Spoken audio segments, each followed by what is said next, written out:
Ito tayo ulit guys, no? Ito yung old bridge natin na sinasabi kanina. At doon yung new bridge, no, na ngayon ay dinadaanan niyan ng mga sasakyan. Yun ay yung tinatawag natin na nautical highway dahil dito nga dumadaan yung mga bus, no? Provincial bus going to Manila, ano? Passing Mindoro, Batangas. Yan po, no? So nautical highway na yan.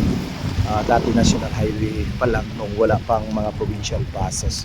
So dito guys sa ilalim, no, dumadaan yung tubig na sinasabi natin kanina, no, mula Hamindan papunta doon sa Ponte Vedra na, no.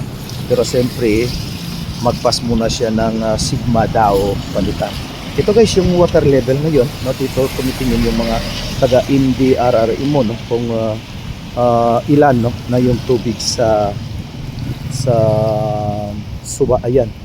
So nasa 8 na siya, no. So nasa 8 na siya, no?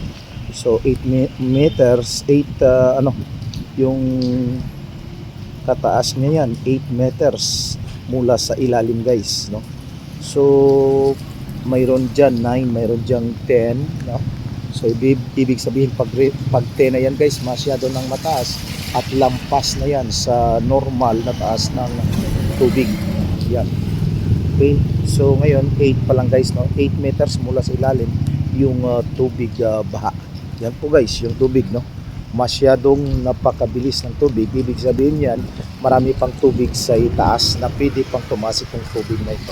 So ito lang muna guys, at punta tayo naman doon sa New Bridge.